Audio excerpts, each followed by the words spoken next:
हर खबर पर होगी आपकी पकड़। डाउनलोड कीजिए एबीपी लाइव ऐप। विज्ञान, मुझे एक बात बताइए, जिस तरीके से जितनी आसानी से जीवीएल नरसिम्हा इस बात को समझा रहे हैं, क्या वाकई सब कुछ वैसा ही है? नहीं, जैसे मैंने थोड़ी देर पहले कहा, of course Bharatiya Janata party का पॉलिटिकल मूव है और नरसिम्हा राव को याद करना या जिन नेताओं से गांधी परिवार अनकंफर्टेबल रहा है, इसमें दो नाम तो मैंने प्रमुखता अपनी आंखों से देखा उस समय को। नरसिम्हा राव जब उनकी सरकार का अंत हो रहा था और उसके बाद सीताराम केसरी। लेकिन सबसे इंपॉर्टेंट बात, मैं रूबिका के साथ था, उसके बाद ब्रेक हो गया। नरसिम्हा राव को अगर हम याद कर रहे हैं कोई दिक्कत नहीं है, लेकिन नरसिम्हा राव को इस बात के लिए नहीं याद करेंगे कि उनकी सरकार के ऊपर सर्वाइवल को लेकर गंभीर राजनीतिक भ्रष्टाचार के आरोप लगे थे। ये जेएमएम स्कैम जो है ये उस समय का है। खाली ये बता देना वो काबिल व्यक्ति थे, बहुत सारी भाषाएं जानते थे, ये सब तो ठीक है, लेकिन उस समय के आप जाइए और ये देखिए कि जब नरसिम्हा राव इस दुनिया में नहीं रहे तो ऑब्ituaries में क्या क्या लिखा गया था। तो सिर्फ एक तरफ से आप नरसिम्हा राव को नहीं याद कर सकते, नरसिम्हा राव को आपको दूसरी तरफ से भी याद करना पड़ेगा कि नरसिम्हा राव के साथ के लोग चंद्रराव स्वामी जैसे माने जाते थे। ये सब एविडेंस है, इसमें कोई मैं आपको नई आकलन नहीं दे रहा हूं। खाली एक चीज के लिए नहीं है। और लिबरलाइजेशन के पॉइंट पर मैंने कुछ देर पहले कहा, आज फिर कह रहा हूं कि अगर आपको नरसिम्हा राव को याद करना है जिन्होंने 1991 के बाद फ्री मार्केट इकोनॉमी को खोला, मनमोहन सिंह उनके वित्त मंत्री थे, तो आज फिर आप लोकल फॉर वोकल कर रहे हैं। ये कंफ्यूज लिबरलाइजेशन की स्थिति क्यों है? तो नरसिम्हा राव को अगर याद करना है जरा टोटलिटी में याद करिए। ये सवाल अभिज्ञान, इसका जवाब ले लेते हैं जीवीएल से। एक बार मैं बीच में आपको रोक रहा हूं, ये जो टोटलिटी की आपने बात की इसका जवाब जीवीएल से ले लेता हूं। जीवीएल नरसिम्हा, टोटलिटी की बात कर रहे हैं अभिज्ञान प्रकाश, जब आप नरसिम्हा राव को याद कर रहे हैं ना, तो सब कुछ याद करना पड़ेगा जो आपको पसंद आ रहा है या जो आपको लग रहा है कि आपकी पार्टी लाइन के हिसाब से ठीक है, क्या सिर्फ उसके हिसाब से याद करेंगे? नहीं, देखिए, ये हर नेता में कहीं ना कहीं कोई ना कोई दोष होती है। या कोई भी व्यक्तित्व पूरी तरह गैर दोष के हो नहीं सकते। हम सब मानव हैं। पीवी नरसिम्हा राव भी एक मानव ही थे। हर प्रधानमंत्री मानव थे या मानव है, तो दोष है। तो माननीय प्रधानमंत्री जी ने जब उनकी याद किया, उनकी पर्सनालिटी को याद किया, उनके स्कॉलर होने के विषय को याद किया, उनके बहुभाषी होने को याद किया, उनके कार्यकाल में जो बड़े काम हुए उसे याद किया। ऐसा नहीं है कि उन्होंने जो कुछ किया हम सब उसको ओन करते हैं। कब कहा प्रधानमंत्री जी ने? उनके समय में जो गलत काम हुए उसके लिए हमने तब भी निंदा की। जब विस्तार से यदि बात करना होगा तो वो उनके विश्लेषण में जरूर वो बात आएंगे।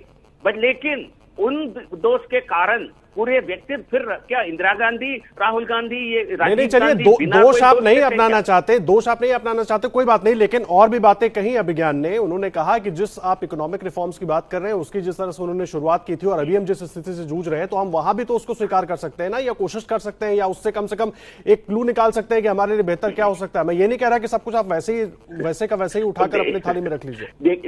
देखिए, माननीय प्रधानमंत्री जी ने पीवी नरसिम्हा राव जी को, क्योंकि आज उनका 100th एनिवर्सरी है, बर्थ एनिवर्सरी है, उस कारण उनको याद किया है। मैं मानता हूं ये एक बहुत अच्छा संकेत है। हमारे सभी नेताओं को, पूर्व प्रधानमंत्रियों को, उन सबको गौरव देने का काम प्रधानमंत्री जी करते हैं। कभी भी किसी के बारे में कोई खराब शब्द नहीं बोलते हैं। ये देश को हर प्रधानमंत्री के बारे में वो मर्यादा रखना पड़ेगा। बट इसका मतलब ये नहीं उनके पूरे कार्यकाल को और उनके द्वारा किए गए सभी निर्णयों को हम समर्थन करते हैं। मनमोहन सिंह के बिल्कुल पीछे पीवी नरसिम्हा राव थे, बट लेकिन कांग्रेस पार्टी को ये पसंद नहीं है किसी दूसरे नेता को श्रेय मिले, इसलिए पीवी नरसिम्हा राव को, उनके शव को, मैं बता रहा हूं, उनके पार्थिव शरीर को कांग्रेस पार्टी मुख्यालय में लाने नहीं दिया गया सोनिया गांधी के कहने पर। नहीं, बिल्कुल, मैं आपको बीच में रोक रहा हूँ।